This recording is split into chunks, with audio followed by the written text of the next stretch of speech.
Okay, so it's my pleasure to introduce Matt Sclafani today as our seminar speaker. Matt's research focus in the past number of years has been in resource management, shellfish aquaculture, and restoration ecology. He has a master's degree from Dalhousie in biological oceanography and a PhD in biology from McGill. Yes. He's a familiar face around here. He's been working especially up in Dana on a number of projects, including the effectiveness of fish passageways in rivers and streams on Long Island, the use of rib mussels as potential ways of removing bacteria from wastewater streams, and some projects on groundwater remediation. But the biggest project that he's been working on for maybe 10 years now has been with horseshoe crabs, and with DEC partners he has developed a large citizen science monitoring program for horseshoe crabs. That data set has become mature and is starting to spin off all kinds of research results, and those results are affecting management of the species. So this is a really interesting thing that's going on, the kind of thing that you want to see happen that involves the community. I mean, by large monitoring program, he'll tell you how large it is. It's quite impressive. If you want to talk to Matt, he's around. Again, he's homeless. And so that's right. If anybody has an available office. And all you have to do is come up and ask around, and we'll track him down. All right, that's great. Well, thank you for that introduction, Bob and Josie. Appreciate it. And yes, I am homeless, but I have been residing thanks to Bob, I have an office that's in his area as well. So it's been really good being here. And I'm really looking forward to talking to all of you about some of the research that I've been doing on horseshoe crabs over about the last decade, as Dr. Cerrato had indicated. Now, for those of you who might have already caught this, you'll see that my title here is a little bit different than what was advertised.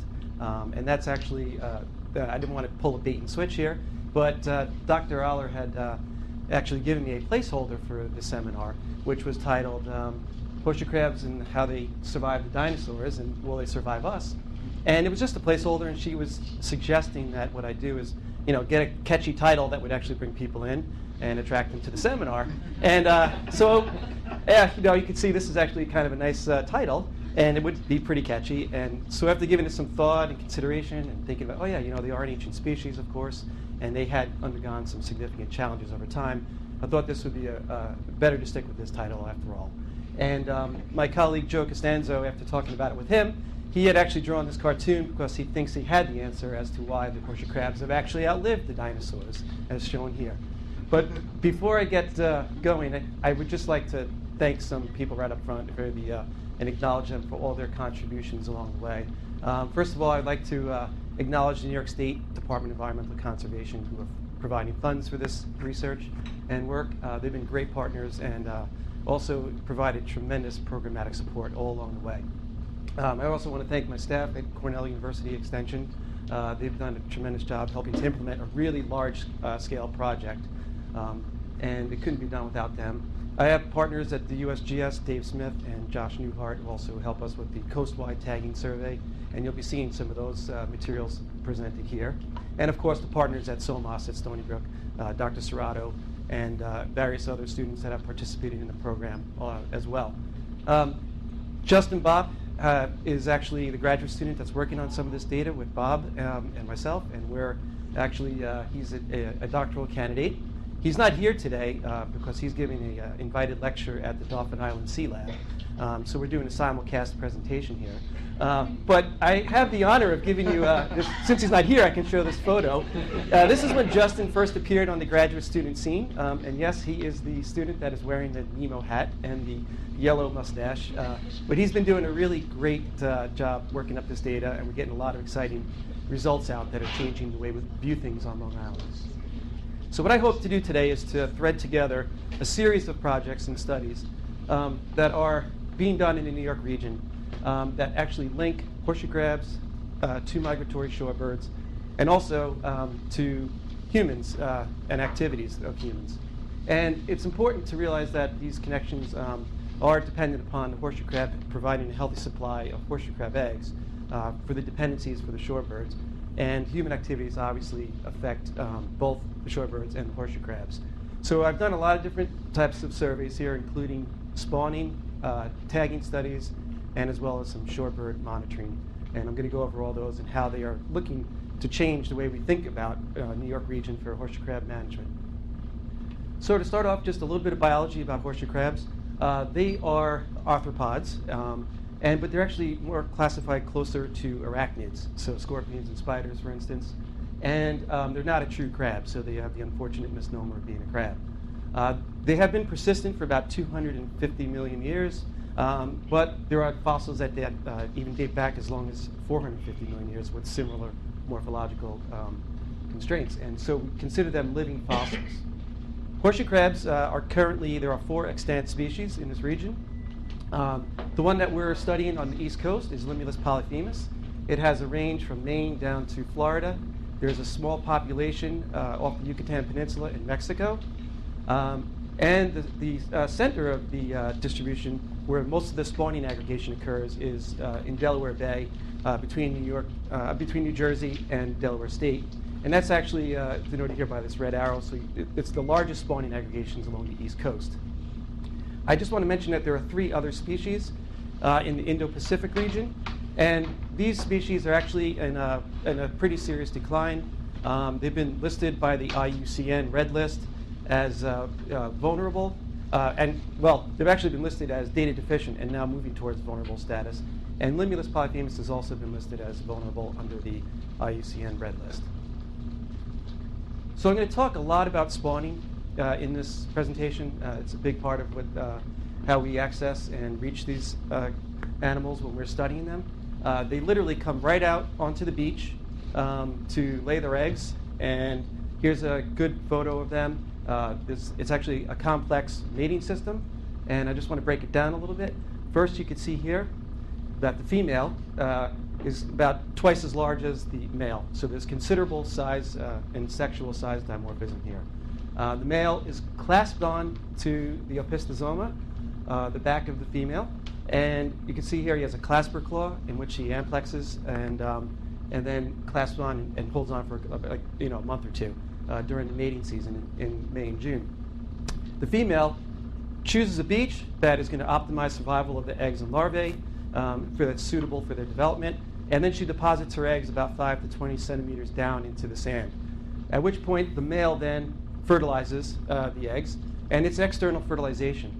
The primary male usually has a considerable high success rate, but there's also, you'll notice, these other males known as satellite males, and they are doing male-to-male competition also, and they actually have fertilization success, as shown in studies by Dr. Brockman down in Florida.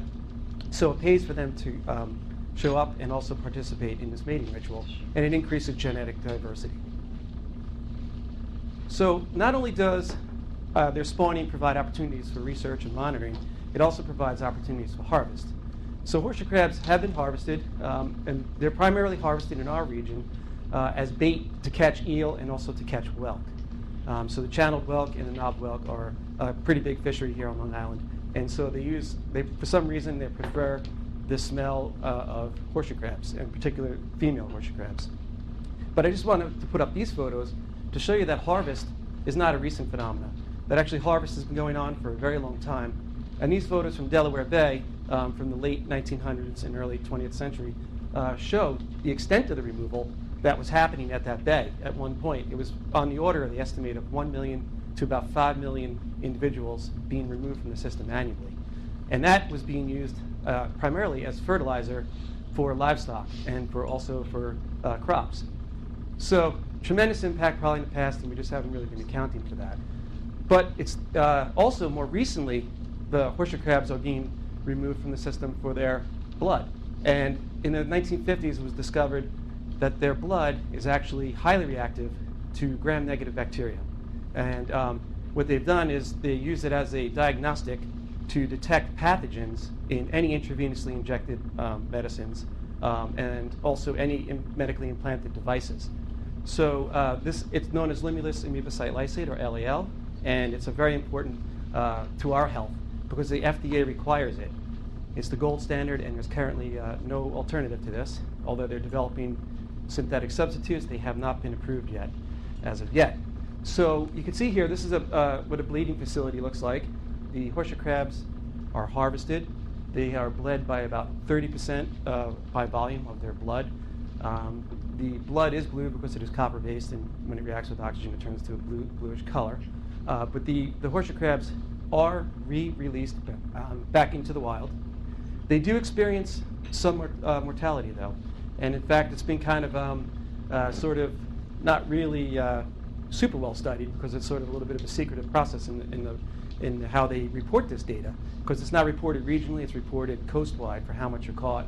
And so you can just assume, though, that the ASMFC, or Atlantic States Marine Fisheries Commission, assumes about a 15% annual mortality on these crabs that are re-released. So there is some mortality associated with it, and it actually all comes down to how you handle them pre and post bleeding. So here's a graph from the Atlantic States Marine Fisheries Commission for the bait and biomedical collection that's been occurring for the millions of horseshoe crabs removed from the system over time, started in 1998, which is about when the regulations started for horseshoe crabs. They were an unregulated fishery until that time. And you can see here that there's a pretty steady decline in the commercial bait landings, denoted in the blue color, versus the biomedical collection, which started to increase over time. And so that proportion has shifted, and this is due to regulations, obviously, this decline. And the biomedical harvest, when you assume about a 15% average annual mortality, represents about 17% of the total harvest mortality overall. And so still, harvest for bait is still the majority of where the sources of mortality from harvesting is at. When we look within New York State, the ASMFC provides an annual quota to the state of roughly about 366,000 individuals. The DEC is actually voluntarily reducing that quota to about 150,000. And they do that in order to be conservative for sustainability purposes and also to account for illegal poaching. We know that there's some illegal activities that happen that do remove horseshoe crabs in certain areas, and it's hard to enforce such a wide coastline. But they're trying to be protective of the resource and have reduced it as a result of that. Overall, for New York, roughly 21% of the harvest is actually 21% of the coastwide fishery from the years of 2008 to 2016. So we are the second largest area in harvest overall.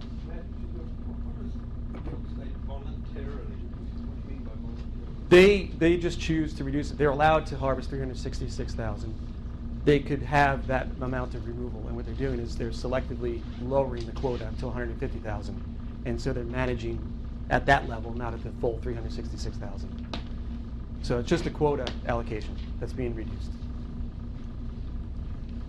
So in addition to the harvest that's going on, we also have migratory shorebirds that are affected, as I mentioned earlier. The migratory shorebirds are an important linkage. It's a kind of a neat linkage because it's a terrestrial and a marine linkage, and you don't often see that in a lot of species. And so the horseshoe crabs actually provide a very important food source to the migratory shorebirds.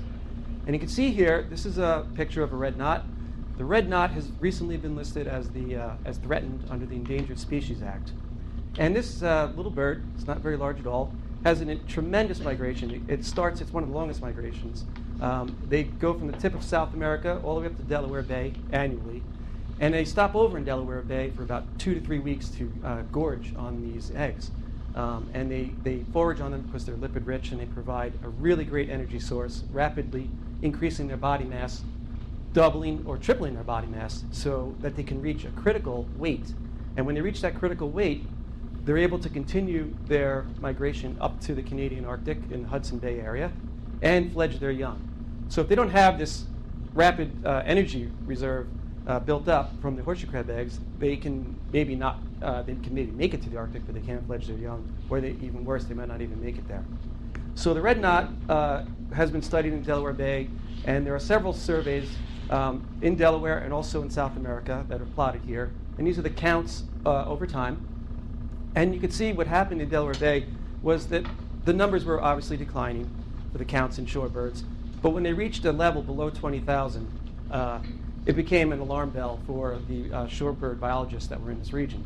And they actually were looking for factors as to what's going on here, because they're far below what they would consider a recovery target of about 80,000 individuals in order to sustain the viability of the population. So they looked at different factors that were affecting mortality, and the obvious one that they can look at and possibly control was the spawning of horseshoe crabs in Delaware Bay. And when they looked at the trawl survey, they saw that there was a pretty steady decline overall of the geometric mean of horseshoe crabs within this region in their trawl surveys. And they concluded, well, if there's a decline in horseshoe crab abundance, there's probably also a decline in horseshoe crab eggs that are bioavailable to these shorebirds. And so they thought that that would have a negative effect on the shorebirds. And that's actually how horseshoe crab regulations came into existence, is primarily out of concern for the migratory shorebirds in this region. So the ASMFC, who regulates all the coastal fisheries, adopted regulations, and they developed a fishery management plan in 1998. It was at this time that it required that the states provide directed surveys towards horseshoe crabs. At that time, there was very little information, almost nothing known in this region at all, except for some incidental bycatch from other surveys out there. And so in 2006, the DEC started the long-term monitoring plan by committing funds to this and started to work in partnership with Cornell. We were tasked with designing a quantitative survey for spawning activities in this region that would enable us to develop an index of spawning activity that would allow us to look at the trends over time in this region. We also produce data that is consistent for coast-wide stock assessment and for management plans. And we want that because up and down the coast there's other programs going on. And as I said, this species ranges from Maine all the way down to Florida and even in the Gulf Coast. So we want a consistent index to compare with. In addition, the DEC was interested in encouraging citizen participation and stewardship. And I know it's often frowned upon to have citizen science, taking measurements of stuff, but these scientists, these citizens are well-trained scientists by us, and we really could not run a really large-scale program without them. And you'll see how this has actually benefited us in a moment. So our first task was, okay, we have to design a survey. That's great. When do we spawn? When do we actually monitor them during their spawning season? And we had applied CART tags, which are combined acoustic and radio telemetry tags, in a study in Delaware Bay previously to actually track the horseshoe crabs in their submerged environment as well as when they come onto the beach and spawn. When they come onto the beach and spawn, we were able to detect them using these large-scale antennas that would actually tell us when and where the horseshoe crabs were at in those bays. We applied this technology up in New York region in Merchants Bay. And you can see here, these are the number of the frequency of spawning, the number of spawns, versus the date in May and June. And there's no question about it that it's strongly synchronized in their spawning events to the lunar cycles of the spring tides, which are the new moons and the full moon periods. So that was great because it gave us a time period similar to Delaware Bay, and maybe we can use a similar temporal sampling scheme. So we looked at Dave Smith's protocol, and we started to work with that. And they had been doing work down in Delaware Bay, as I mentioned. And our problem was we have a much larger geographic area than Delaware Bay. Delaware Bay is actually a relatively small estuary compared to all the coastline on Long Island. And we also have several distinct estuaries along our coast. So another problem is that we had significantly lower spawning densities as well as submerged spawning. So the animals actually don't necessarily come out far onto the beach in order to spawn. So we had to take that into account so that we don't alias our data. And of course, being on Long Island, you know that there could be a beach right there, but you might not be allowed on it. So we had to stratify by having public beach access. So we chose to sample temporally around each of the new and full moon periods during the months of May and June. And that would be 3 nights around each lunar cycle. And that gives us a total of about 12 nights overall annually at each site. And the counts are made along a fixed transect that's been predetermined at each beach. The volunteers and the site coordinators work together to use quadrat sampling in order to count the densities of horseshoe crabs that are spawning on the beaches, using either a quadrat in the high density areas or total counts in areas that have lower spawning densities. The spatial sampling, as I mentioned, is definitely a lot more to consider here. Long Island has many, many miles of coastline. We obviously can't monitor at all the sites. So we elected to have representation in each of the geographic subregions and stratified by estuaries. So we started humbly with just a few reference beaches in each of these estuaries in Long Island Sound, the Peconic Estuary, the South Shore Estuary embayments, and also the Jamaica Bay and New York Harbor region.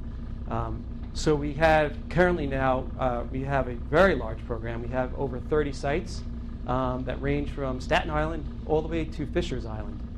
So we enlist roughly about 600 volunteers that participate in this project annually. And it's a really incredible thing to see them all come out on these nights and participate and collect data with us. So after they're trained, the coordinators are counting with the volunteers, not only the counts of the horseshoe crabs, but they record the sex and they measure the size across the widest part of the prosoma using vernier calipers, and then they also put a button tag on them. This button tag is provided to us by the U.S. Fish and Wildlife Service as part of their coastwide survey, because again, they're trying to look at a large-scale picture of movement and survival across the region. So overall, we examine the trends. Our task is to look at the trends within each geographic region.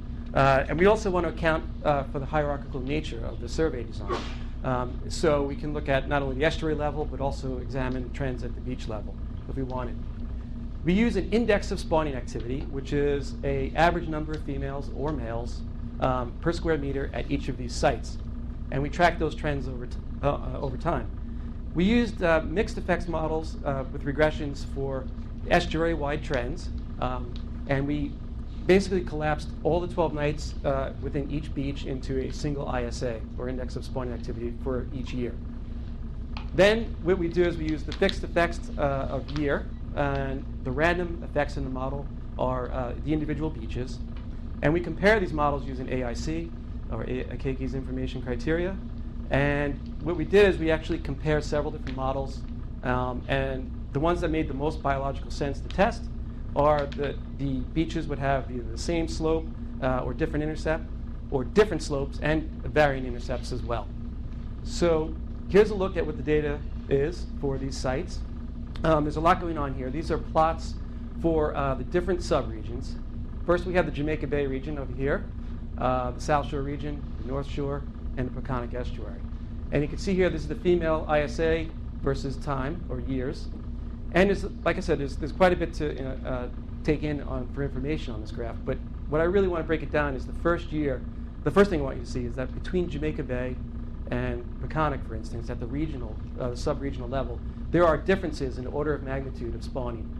There's an order of magnitude difference between the Jamaica Bay sites and the Peconic. So Peconic is much lower overall. In addition to that, if you look within a subregion, you can see that there's also different levels of spawning even within a geographic region. So, for instance, in the South Shore at Pikes Beach, it's much higher levels of spawning activity than the neighboring beaches of Captree and Jones Beach. And when you break it down even further, if you look at the individual beach level, you can see that different things happen across the different beaches, even within a subregion. So Jamaica Bay, we can see Plum Beach East was declining relative to Plum Beach West, which was increasing over time. And so these mixed effects models allow you to look at the data at all these different hierarchical levels. So looking overall in the table that summarizes this, we can see that in Jamaica Bay, we're testing for trends here overall, that the best models for both the females and the males were same slopes and different intercepts, where we had declining trends over time in Jamaica Bay that were significant. The North Shore also had a different model that had models of different slopes and different intercepts, and again, were found to be significantly different and a negative trend as well for both the males and females. However, the South Shore and Peconic regions were not significant at this using these models. So overall, we have some different regional things that are going on. But importantly, our data is corroborated and supported by the ASMFC. We're consistent with their data. They recently did a stock assessment in 2019 using the bycatch from the DEC data from the juvenile striped bass surveys and also the Peconic trawl surveys. They did not have data in the South Shore per se, but out of the regions we look at, all these two regions are consistent and that they show a negative downward trend. The Peconic was the only different estuary, and that's because they use a much longer time series. They have a time series that goes back to 1998 when the regulations came in. So we are corroborating, and what they've done is they've listed it as a poor status stock. So we should be looking at that with some concern. In addition, I just as a total side note, when we're looking at this data, we noticed that the areas with the highest spawning activity levels were also areas that were, had been disturbed either by breaches in the past or had been having dredge spoil placement in them as well. And so these are kind of a hotspot area, and maybe something to think about in terms of when we think about restoring or conservation planning in the future. So the next thing we can look at from the data of this citizen science project is the mark and recapture of these tags that we release. These mark recapture models allow us to look at survival and over time, as well as movement, and also think about some habitat use as well. Now, Justin has been working really hard on this data. He's published a paper recently that came out at Estuaries and Coasts using a multi-state model. This multi-state model is basically a extension of the Cormack-Jolly-Seaver method for estimating survival, and it is a little bit extension of that, where it allows you to consider movement as well for an open population. And so what we do with these models is you make probability statements that allow you to assess the survival, which would be phi, migration or transition between different regions, denoted by psi, and also you can allow for recapture rates to vary. So you can allow for time varying or constant parameter estimates, and also be able to test for different hypotheses when you establish these models. So it gives you a really nice way to look at not only survival, recapture, but you can also get at transition or movement in the region as an open population assumption. They also use maximum likelihood estimators for each of these parameters, but what's really nice about them is that they allow you to get at the variance components as well. So it's a great way to look at the probability of these different movements and their standard errors and what's going on around the variation. In our models, the states are defined as geographic region. In other models that use multi-state approaches, they will use behavioral states. We looked at 3 connected regions in this model. We had first the North Shore, which includes the Long Island Sound and the Peconics. We had the South Shore Estuary, which extends from the Rockaways out into Montauk. And we had the New York Harbor, Jamaica Bay corridor that includes parts of Sandy Hook and northern New Jersey. These are looking at releases only from New York State. It does not include the model. It does not include releases from any of the neighboring states. And so it gets very confusing between multi-state and geographic regions. So I'm just going to call these regions, okay? And they're the states that we're looking at. We use Program Mark, which is a software that's commonly used to look at mark recapture data. And we use the AIC to compare different models. And we also are testing different hypotheses, such as if sex influences survival or transitions. Our first hypothesis that we test is if survival will be greatest in the Jamaica Bay region due to stringent harvest protections. You can see here, this is the Jamaica Bay, New Jersey, and New York Harbor corridor. And it's predominantly closed to harvest. There's less than 5% of the total harvest in New York is found in this region. Then, if we look at the Long Island Sound, there's about 27% harvest as well. And the South Shore has about 64, or the majority of the harvest happens on the South Shore of Long Island. So we also expected that there would be not only highest survival in Jamaica Bay, because it's closed, but that there might also be differences between the North Shore and the South Shore of Long Island that's a result of the harvest pressure in those areas. The second hypothesis we test is if females will have lower survival rates in regions where harvest is present compared to the males. Females are preferentially selected, have been shown to be preferentially selected in other areas like Cape Cod. And so we just wanted to see if that held up as well in the New York region. And finally, we wanted to look at the exchange rates between the regions, and the transitions were hypotheses to be very restricted based on other studies in the surrounding area, where Beakey and Mattei showed tag releases from Connecticut had very low transitions to New York State on the order of less than 2%. And also Swan in 2005 did a tagging study in New Jersey, and he showed very limited movement between the Sandy Hook and Jamaica Bay region as well. So he actually concluded from his study that it might in fact be a closed population as well, or a discrete population. So if we look at our data set, we had released, over 10 years, we had 22,525 tags that were released overall. And we had actually about 879 unique recaptures. A lot of times you can release a tag and you'll get multiple recaptures of the same individual over time. What we do is we select the last date that it was returned and the location that it was returned at. So that's the unique recaptures. Our overall unique recapture rate is about 3.9% overall. Now, when we look at the survival data and the survival probabilities, we can see here that the North Shore in red had the highest overall survival rate. And it was different and much higher than the South Shore by about 10%. And that's kind of fitting the hypothesis we had, where we'd expected to see a difference between the North Shore having higher survival than the South Shore, which has higher fishery harvest. However, when you look at Jamaica Bay, there's certainly something else going on here, because Jamaica Bay had the lowest overall survival when we expected it to have the greatest.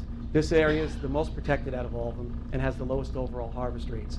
So we really weren't quite sure what was driving this. So this was a surprising result of this model. In addition, when we ran sex as a covariate in the model, there was support for survival differences between them. And there's moderately small differences here in survival, but about 6% between the females in red and the males in blue for the North Shore, and a smaller and lesser effect on the South Shore for survival. And the model is actually mostly being driven here by Jamaica Bay again. So Jamaica Bay, for some reason, had incredibly low survival of females overall, on the order of about roughly 38%. So again, this was a surprising result and was unexpected. And again, this area, as I mentioned, is predominantly close to harvest, so we're not quite sure what was driving that.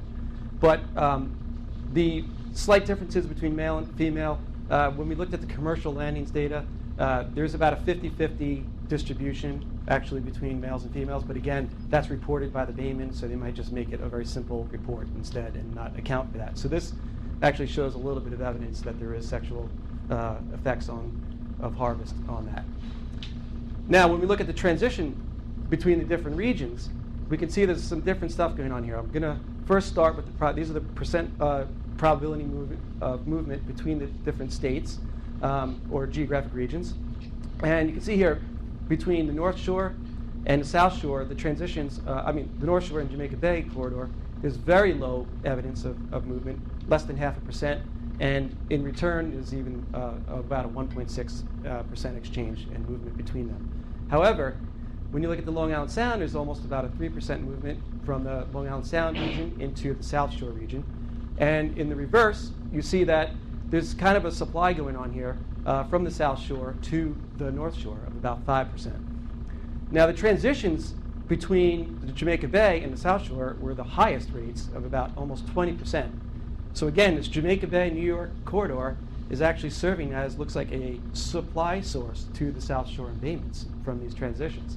And the reverse movement is actually not helping to resupply that. It's about an order of like 3.5% movement back. So we have to consider there's a lot going on in Jamaica Bay for us to think about. And this area has turned out to be quite influential and surprising.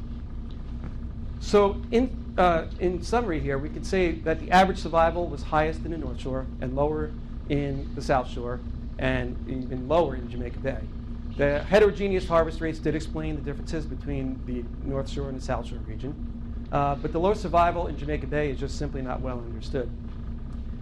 We see that there's, from the movement data, that Long Island Horseshoe Crab stocks consist of moderate exchange and interbreeding between these subregions. But Jamaica Bay seems to serve some unique properties here as a recruitment source to the South Shore.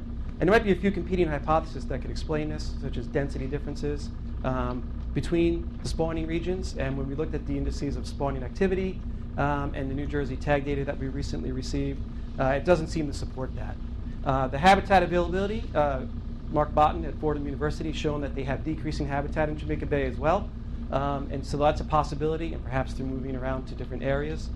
And finally, it could be habitat quality. We all know that Jamaica Bay is a heavily eutrophied system. It's subject to a lot of pollution, and perhaps that's creating some kind of issue with respect to movement out of that system. And finally, with this data, we could say that it didn't support Swan's hypothesis in 2005 for a closed population, we had the highest transition rates out of that system overall.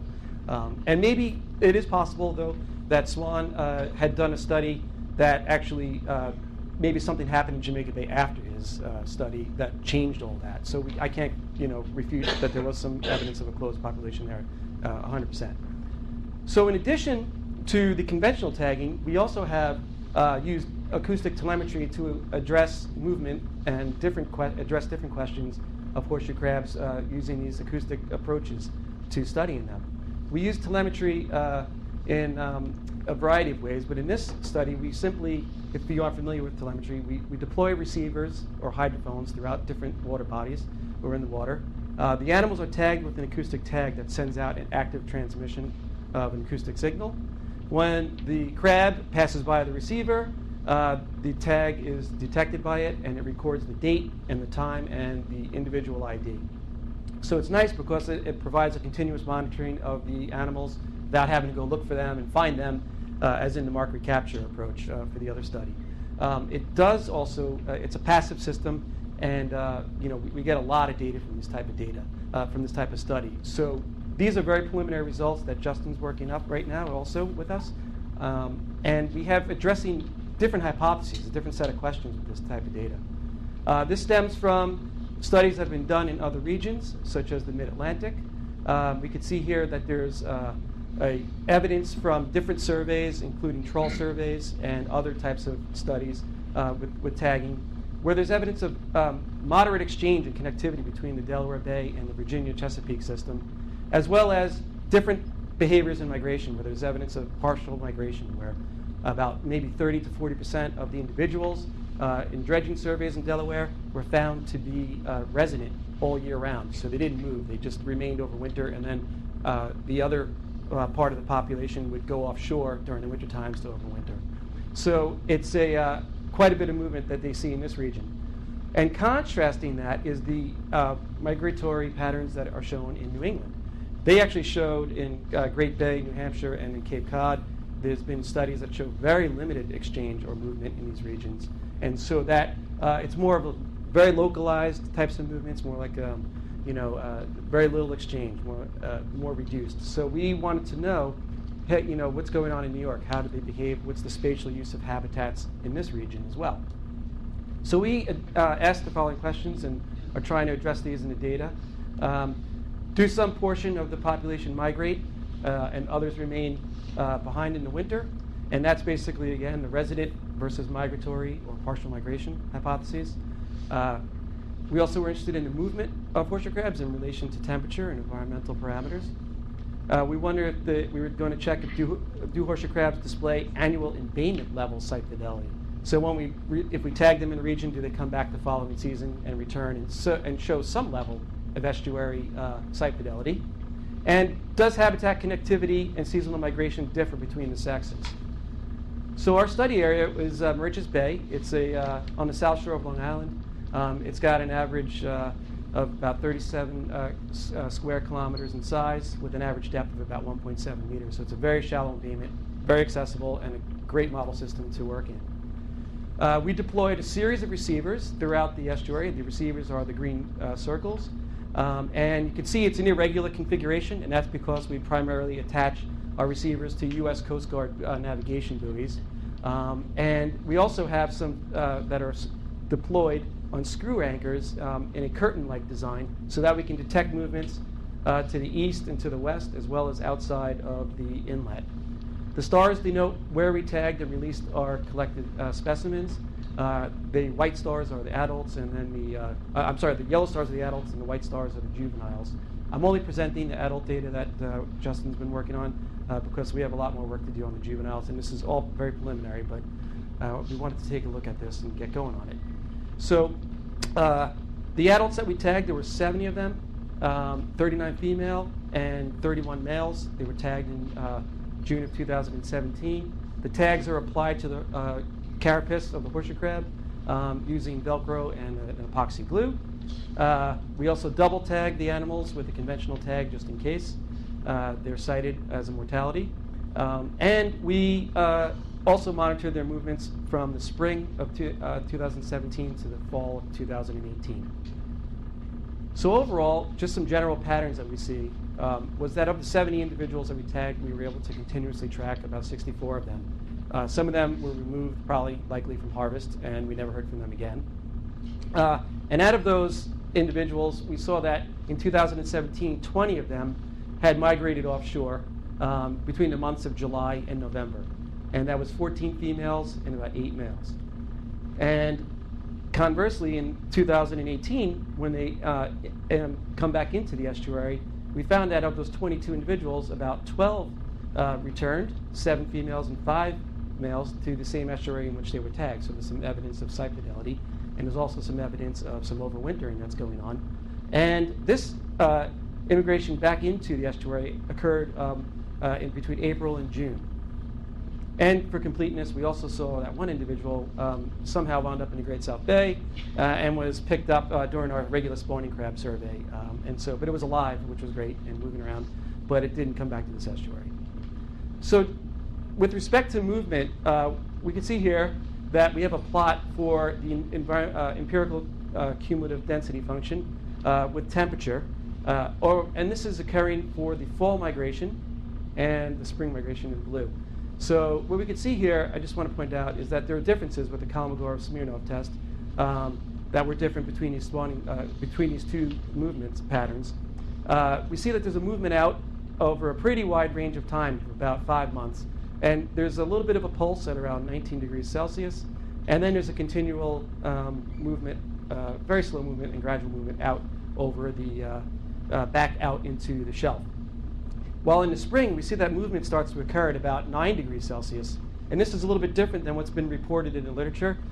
They seems to be like 10 degrees Celsius is when the animals tend to wake up and start moving again in Great Bay in New Hampshire. But we're seeing evidence that it's even, the animals are already active and moving even at lower temperatures.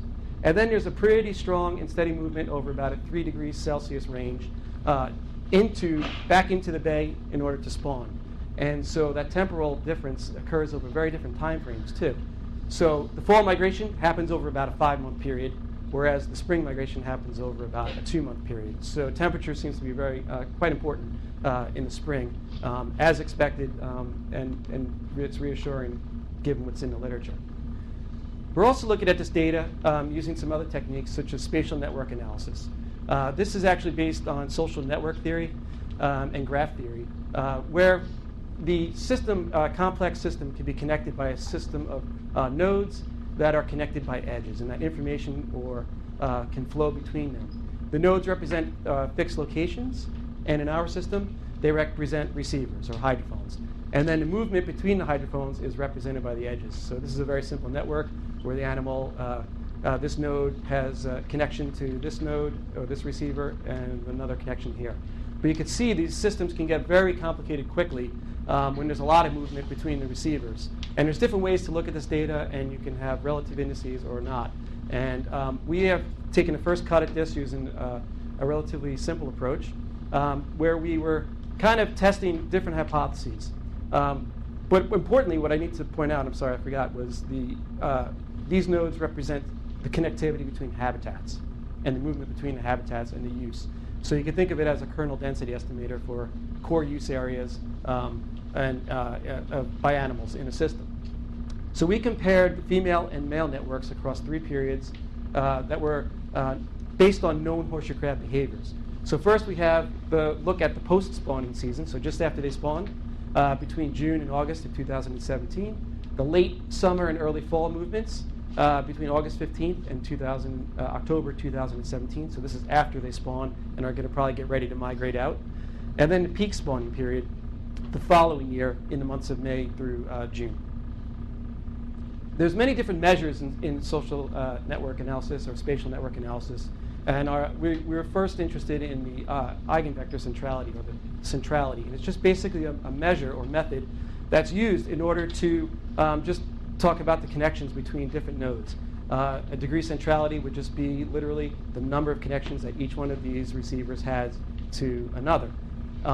And we use the eigenvector centrality, which actually accounts for the degrees and level of degree centrality with respect to the surrounding networks. So for instance, this node has the highest level of influence in the system because it's connected not only to this node, but this node is also connected to other nodes. And so it's a measure of the overall kind of influence that that node has in the system. And so when we look at these bubble plots here, you can see the males are in red across the different seasons, and the females are in blue, also across the same corresponding seasons. And these are the measures of the eigenvector centrality with increasing level from 0 to 1. And you can see here that during the post-spawn season, both the males and females are displaying very similar behaviors and movement, where they use primarily the eastern half, which and very little to the western side of the bay, and a lot of activity and a lot of actual influence in this region here near the inlet. And so that's an important area, obviously, compared and the most connected to this post-spawning use of the bay. When we look in the late summer or early fall, we see that there is actually more of an aggregation and around the inlet, and there's a lot less connectivity in the system or between these different receivers. So you see, perhaps it's evidence of some behavioral switch from foraging into an aggregation mode prior to their departing the estuary. And then we have the peak spawn season, which is shown here in the following season. When they come back into the bay, it looks as though there's a lot of movement. They come in, and then they can choose which side of the bay they want to use to spawn on. And you can see this area right near the inlet seems to be an important connection throughout the whole region during the spawning season. And these habitats prove to be probably very important. If you were to remove these from these nodes, you can actually do permutation studies to see if you remove it maybe from habitat dredging, you can actually judge and maybe determine how much resiliency a system has if you remove a corridor or migration corridor. So in addition to that, I just want to kind of conclude here with the telemetry movement that the evidence for partial migration suggested there's anywhere from 40 to 60% of the crabs did not leave the estuary or migrate that we had tagged. So there could be considerable overwintering in this region. Temperature seems to be more closely linked to the spring ingress, where pulses of crabs moved at a narrow temperature range over a shorter time frame compared to the fall egress. And a network analysis is showing that both males and females exhibit different patterns of connectivity across the seasons. We also saw that that central region in the estuary is very important.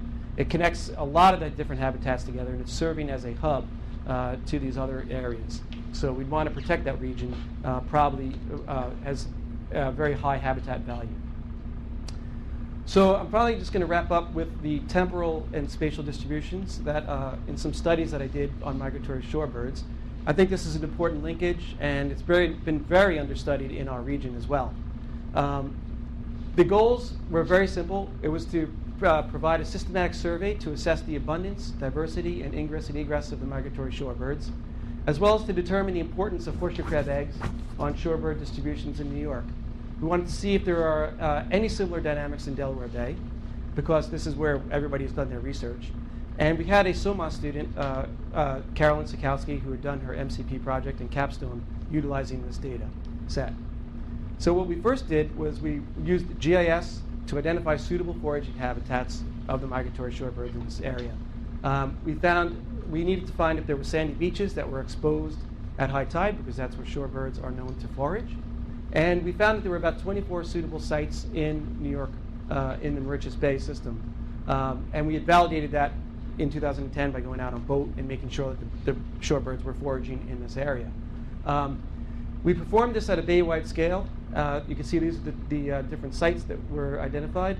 And all stations were searched by boat using looking for the foraging flocks, where we'd select a bunch to the east and then to the west, and we'd sample 2 to 3 days a week during April through June.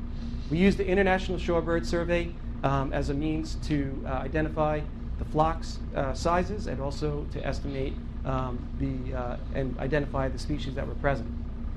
During this time, we also had finer scale observations at fixed sites at Pikes and Cupsog beaches. These were surveyed 3 times a week, regardless of the weather, along an 830-meter transect, where we would again use the ISS protocols to count and identify the migratory shorebirds on these sites. And again, this was important because regardless of weather, we were getting out there to look for these shorebirds. So of all these different sites, we saw that the dominant species that were observed were the dunlin, the sanderling, and the semi-palmated sandpiper, as well as the ruddy turnstone. And we were really happy to see that there were actually red knot in this region. It wasn't really well known if red knot were present in these regions systematically. And in 2012, we found 179 of them. And in 2013, we had found 79. Again, Delaware Bay has the largest flock sizes, but New York is considered a range edge for these species, and so it might be coming.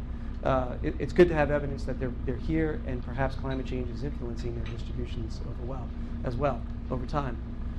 So when we look at their spatial use of all the shorebirds in this area, we can see that Pikes Beach has the highest overall level of shorebirds, with between 500 and 1,000 counted in this immediate area. These other islands in the adjacent to the inlet also had high use. So they're not using the entire, all the sites that are available to them. And the red knot was also even more localized too. You can see here the counts are much lower because we didn't see as many. But we can see, again, Pikes Beach was a very influential site. And these islands around the inlet also serve to be important areas for habitat use that the shorebirds are using, the red knots are using. And when we look at their occupancy, which is simply the number of sites that they're occupying out of all that are available to them, they had about a 68.8% use in 2012 versus a 43.7% occupancy in 2013. I did an occupancy model which accounts for the fact that even though the shorebirds may be present, you're just not able to detect them, and that corrects for that factor. And you can see the occupancy model gives a slightly higher overall estimate of occupancy of about 82.7% versus the 48.3%. And so that occupancy model could be extended into other areas as well, and we would like to look at that with respect to other environmental covariates. So the next question is, do the horseshoe crab eggs influence the shorebirds and their distributions in New York? And again, we used the shorebird, the boat bay-wide sampling procedure, where we would identify large foraging flocks of greater than 200 counts. We would center the boat right on where the animals were foraging. We'd get out, put a 25-meter transect in the area that they were foraging, and we would sample with quadrats, and we'd use the composite core of the quadrats to count the number of eggs that were in the foraging flock area. And then we would similarly also look for areas that were devoid of birds, and we would sample over there as a control site for comparative reasons. And you can see here, this is the average number of eggs per meter squared in 2012 and 13 for the foraging flock and also for the control sites. And as you can see, there's a lot more eggs available to the birds. I don't really think you need statistics on this, but to make Bob happy, it was significant to the p to the minus 19 value. So it is significantly different, and so it does matter that where the horseshoe crabs eggs are, so are the shorebirds. And we also see that it's similar to what's happening in Delaware Bay. The next thing was also to just look at the temporal overlap. So are the horseshoe crab eggs available when the shorebirds arrive becomes the question. And this it can be thought of through the oceanographic approach as a temporal match or mismatch between the predator and their prey. And what we did is we looked at the Kolmogorov-Smirnov test between the cumulative percent frequency between 2012 on the horseshoe crabs and the red knots and 2013. And this is the CPF, and these are the dates of, that they're corresponding to. And I just want to show you that there's very different things, even though they're significantly different between each year, that there are very different things going on in these 2 years. In 2012, the horseshoe crabs had a 50% spawn, or about a peak spawn, that happened by May 18th. And the shorebirds arrived about a week later, and on May 25th. So there's a really nice overlap here between the amount of eggs, between the amount of horseshoe crabs that are spawning and the bioavailable eggs, and it's a really good match, and the shorebirds are probably able to capitalize on that. And in 2013, there's a very different scenario that happened, where roughly the shorebirds actually came in 50% by May 25th, and the horseshoe crabs didn't even arrive until about June 8th. And you could see there was actually a decision made here by the shorebirds that, well, there's no eggs around here, it's time to get out. So it was a complete mismatch between these 2 years in 2012 and 2013. So I just wanted to look a little bit further at this data after discussing this with Bob, and he always gets you to think more about things. And what we did was I just looked at the overall temporal trend of the 50% spawn in our time series for Pike's Beach. And then we used the eBird database, which is a voluntary database that Cornell University maintains for shorebirds. And we looked at the red knots that have been sighted at Pike's Beach, and we used the best available data because we only had data for these 2 years in 2012 and 13. And this is just basically the temporal spawning trend when 50% or the peak spawn happens for horseshoe crabs. And you can see it's quite variable. Sometimes it could be as much as a month swing between when they spawn, between interannually. And on average, probably about 2 to 3 weeks. But the red knots have a much more consistent time of arrival and use of that available time. So that might be important with respect to climate change as well for the horseshoe crabs. So I've covered a lot of ground, and I just want to conclude the following things here with respect to the spawning survey. We first see that the regional variability in spawning activity levels is important to consider. Individual beaches may even vary within a region, and that spatial coverage within these regions is very important, and we really need a lot of citizens out there to help make this possible. The declining spawning trends in several of the subregions and lower survival estimates are consistent with the ASMFC. And I'm suggesting that it might be time to revisit the conservation management strategies for the species and consider reducing harvest levels as well as maybe even considering sub-regional management. It's something that we might want to think about. Identifying these spawning hotspots could be useful too for restoration and recoveries. We might want to look at what's making those hotspots unique and valuable and how that happens. The telemetry data suggests that there's moderate degree of estuary level fidelity and that partial migrations are probably occurring in New York State at some degree. There's different spatial use between the seasons that could be reflective of behavioral switching, such as spawning and foraging, and that the habitat connectivity should be considered when planning activities such as dredging or any other types of manipulations within these embayments. The shorebirds data are showing us that the horseshoe crab eggs do influence the shorebird distributions in the bay, and that the temporal variability in horseshoe crab egg deposition can affect the shorebirds, and that we want to consider factors such as climate change that might be affecting the horseshoe crab's timing as well as when that happens. And we want to consider working towards maybe a multi-species management in this region like they do in Delaware Bay, which has an adaptive resource management policy where they manage not only for the horseshoe crabs, but they're also managing for the shorebird and their needs. So the future work we have ahead is we're going to try to focus on the juvenile stages. It's actually not much known about them at all in this area. We're going to deploy hopefully a fine scale positional array to evaluate these really small scale movements of the juveniles during that stages. And also use isotope analysis for the trophic linkages between the life history stages and the habitats. We're also, I'm hoping that we can get funding for an alternative or artificial bait study. I think this would really help potentially reduce the need and reliance on horseshoe crab as bait in this area. And then coming back to the original questions, is will horseshoe crabs survive us? Unfortunately, I'm not sure if I quite have the answer for that, but I think if we make the right decisions, we can certainly help increase those chances over time. And I just want to again thank everybody for all their help, and thank you for your attention.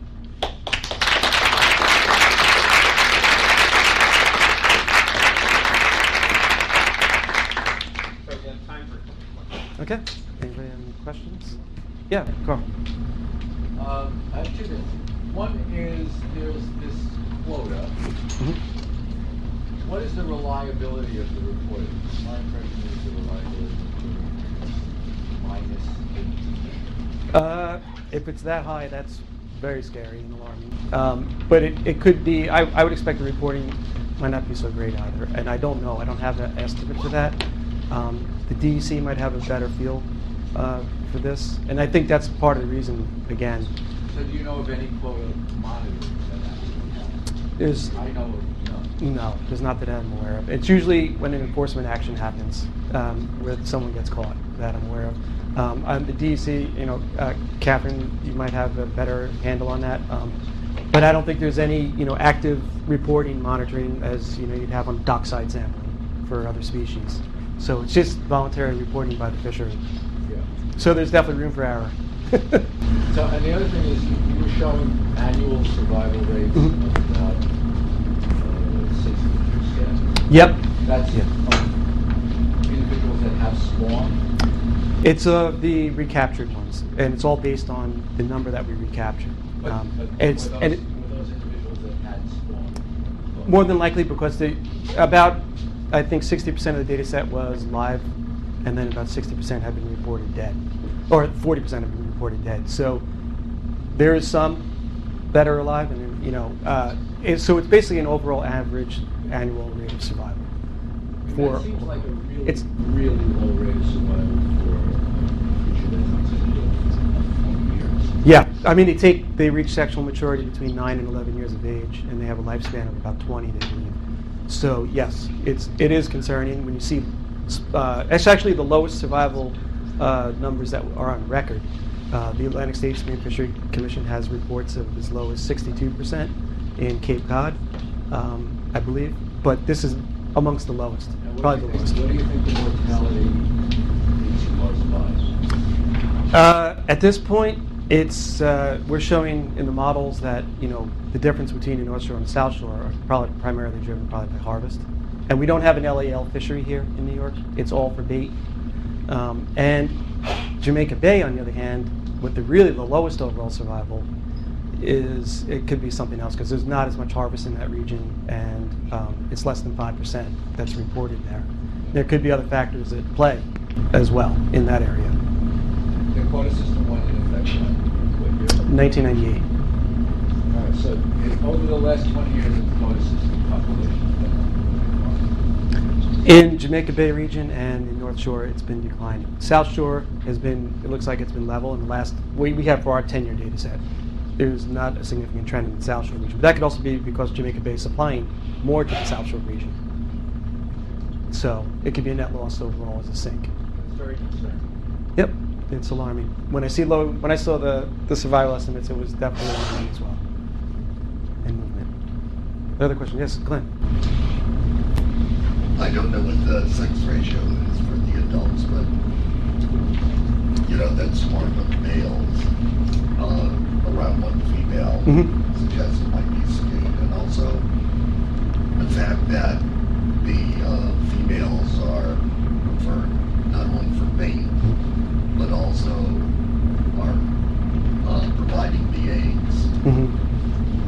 Is there a discussion to manage this on the female component of the population? Yeah, that's a good question. In fact, the region, the Delaware region takes this into consideration. Delaware Bay, there is about a 2-to-1 operational sex ratio on these, even in our region, and so they do consider this in Delaware Bay, and they have a male-only harvest in that area, and so yeah, and that's their approach. New Jersey has a complete moratorium on the New Jersey side, and so yeah, it definitely could be a factor in something that. I mean, our models do show that there's an overall effect of sex on survival. So yeah, we want to definitely consider that, I think, and I'm sure that the DEC is thinking about that too. So one of the survival strategies for spawning and spring and new tides, when the tides are highest and lowest, what are the people when they lay eggs on the beach? Is it high tide or the low tide level? They spawn during the evening highest tides, the spring tides. But whereabouts on the beach? Well, really, actually, it depends. Like, it differs regionally. So places like the Great South Bay, which have very extensive sand flats and sandbars, they come out pretty high on the water, and it's a lower tidal amplitude. Places like the North Shore, and this is what we had to design our survey around, which have a large intertidal range, as much as 7-foot amplitude the tide. They can spawn. They'll come out up to the high tide line, but typically there's a lot of submerged spawning as well, and as the tide is receding, you'll see them spawning. So we have to kind of account for that factor. Advantage to spawn at the lower levels because of the predation by the shorebird. Yes, but also they place their eggs in areas that have good drainage and that promote well-oxygenated sediment for the survival of the larvae. What's the cure? I mean, the migrating from offshore, it's not light. Full moon could be a bright light, but you said it's heat time and the moon is dark. So they must be responding pressure, because if the tides are getting higher day by day, you must be feeling that weight. Well, there's two different things going on. The movement from offshore is going to be distinctly different than the movement to spawn. And so when they come in off of the banks or the shelf, they're basically coming in probably in response to temperature, and also probably in response. They do have the ability to detect light very well with their median eyes, and so they can detect ultraviolet light as well. So there is some evidence that they may be related to actually the lunar, the celestial movements. So when they come in offshore, I think it's going to be primarily driven by temperature. But when they're actually in the bay and they're ripening and continuing to ripen, they would choose to spawn based also on probably a temperature maybe in the range of about 19 degrees C. And they actively are timing their migration movement to the beach, to the high tides at night. And that's probably to avoid predation. That's the prevailing theory, to reduce predation. Maybe one more question. It's getting late. Yes, Maria.